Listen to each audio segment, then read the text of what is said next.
Mengisi tangki, bangun hubungan bukan sekedar aturan. Saya pakai ilustrasi perbankan. Di sini ada yang punya rekening bank, boleh catat setelah ini akan ada transferan. Nah, kita tahu ya di bank itu kalau tidak store jangan tarik, betul ya?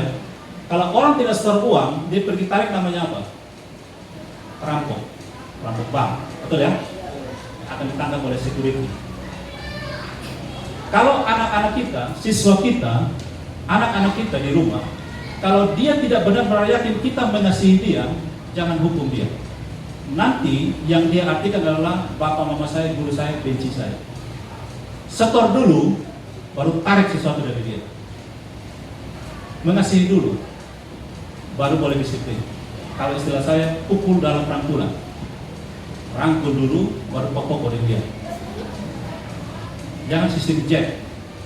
Kalau jack kan jauh-jauh. Kalau masyarakat orang jack ya, dia pukul beta balas yang kena-kena, apalagi ke sini-sini. Mengasihi dia, kasihi dia dulu, baru kita tarik sesuatu dari dia. Jadi bangun relasi bukan sekedar aturan. Jangan bilang begini, aturan begini. Mama sudah bilang begini, bapak sudah bilang begini, guru bilang begini, kerja, jangan melawan. Itu kita sedang membangun kebencian dari dia. Karena dia tidak paham, apalagi kita punya kebiasaan kan melarang tanpa menjelaskan, menghakimi tanpa mengerti. Kita pakai sistem Pilatus. Apa yang tertulis, biar tertulis. Jangan dihapus. Begitu sudah, memang aturan begitu. Tapi kenapa kan anak-anak mulai kritis loh? Kenapa? Soalnya begini, itu sudah. Nah, tidak bisa jadi remaja seperti itu. Nanti yang muncul adalah perlawanan. Dan semua yang kita lakukan itu dalam rangkulan dari relasi kita. Dan kita belajar, kita baru melewati masa 5 tahunan pasca.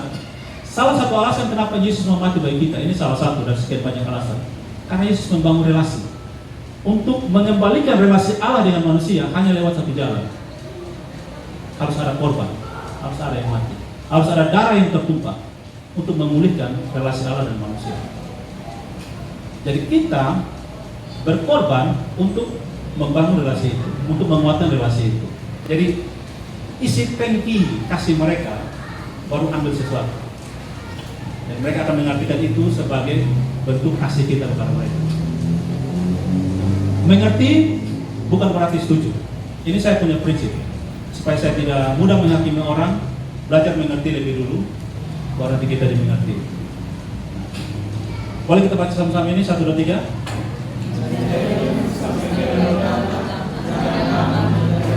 Ya, semoga tidak ada melamun ya. Semua tetap bersemangat. Setuju? Kalau masih bersemangat, tepuk tangan 1 kali. Oke, terima kasih. Masih bersemangat. Sekarang kita masuk bagian akhir. Ya, bagian ketiga, bagian terakhir. Untuk sesi ini, sebelum kita lanjut ke sesi yang lain. Mendukung dan mengatasi konflik dengan remaja melalui bahasa kasih. Apa itu bahasa kasih? Kalau boleh tahu, di sini ada yang pernah tahu tentang bahasa kasih? Ada Pak Fred ya. Mungkin yang lain hanya tahu kasih bahasa tuh. Kasih bahasa dari dia, betul begitu. Itu sama dengan kalau tidak tahan banting, kita banting tahan dari dia. Nah, bahasa kasih. Seorang namanya Gary Chapman. Ya. Dia di bukunya dia yang saya baca tidak langsung kasih tahu bahwa dia ini seorang Kristen, tapi dari isi tulisannya saya yakin dia itu seorang Kristen. Jadi menulis bahasa kasih ini dari saya yakin dia belajar dari Yesus Kristus, Tuhan Yesus tentang kasih. Nah, dia bilang ada 5 bahasa kasih. Jadi gambarnya nanti saya jelaskan secara cepat satu persatu. Lalu di bagian akhir saya akan buat kita tes apa bahasa kasih kita. Setuju bang? Setuju ya. Nah, kalau bisa mungkin bagi ada kertas supaya itu bisa bisa mungkin tidak banyak tunggu tapi mungkin kalau ada yang bawa HP nanti bisa tulis di HP, tapi kalau butuh kertas nanti dari sekolah bisa bantu berikan. Minta maaf ini di tengah-tengah baru saya ingat jadi sedikit merepotkan. Nah kita mulai ya.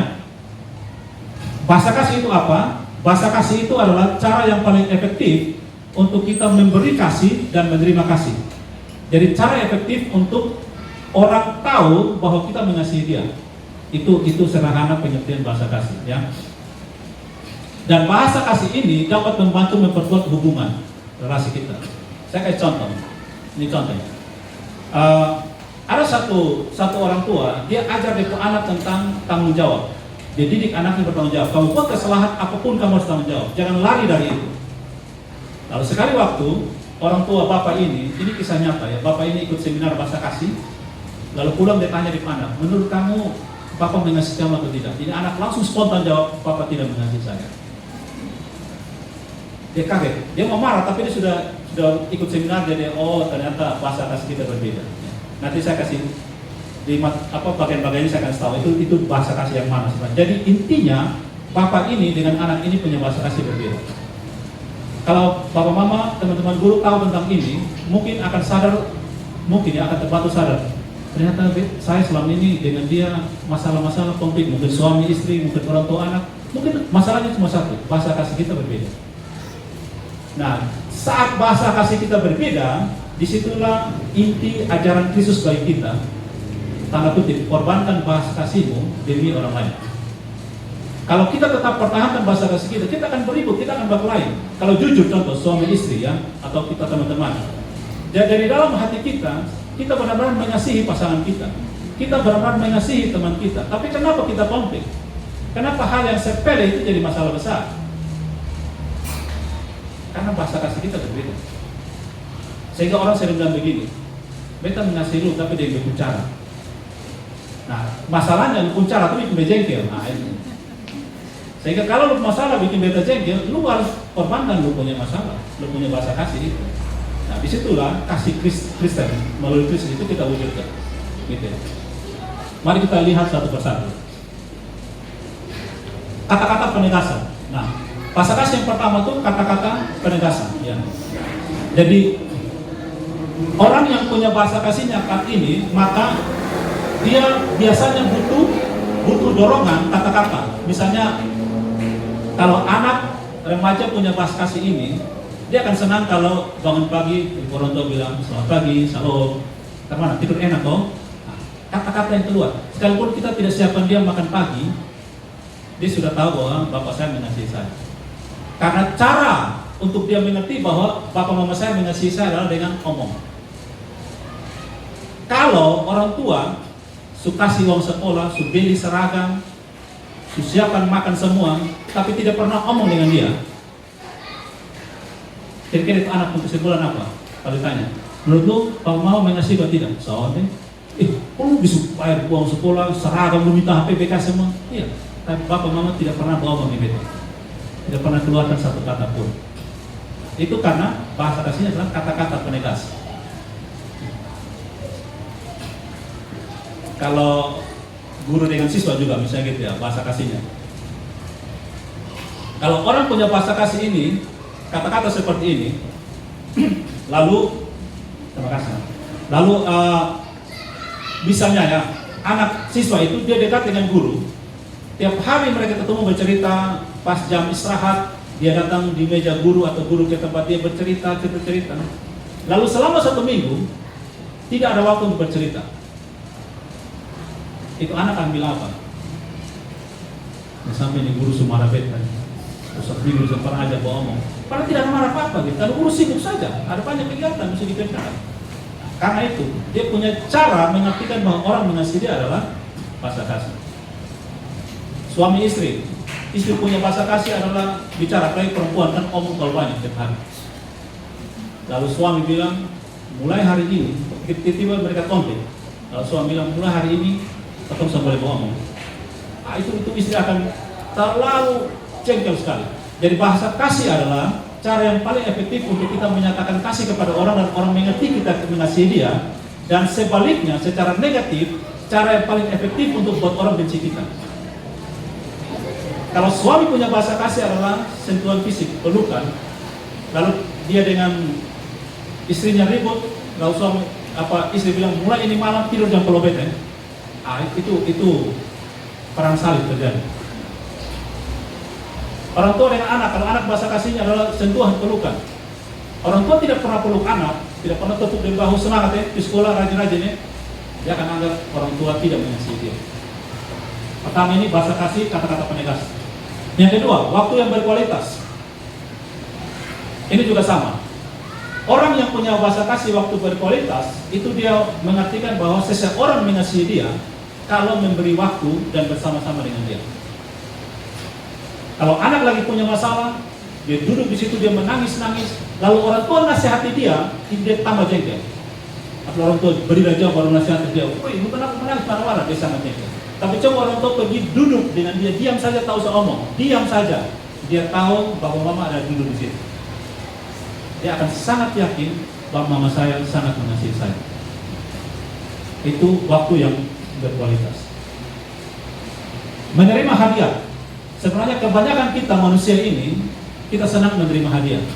Tapi kalau ada orang yang punya bahasa kasih ini, menerima hadiah, dia sangat senang sekali.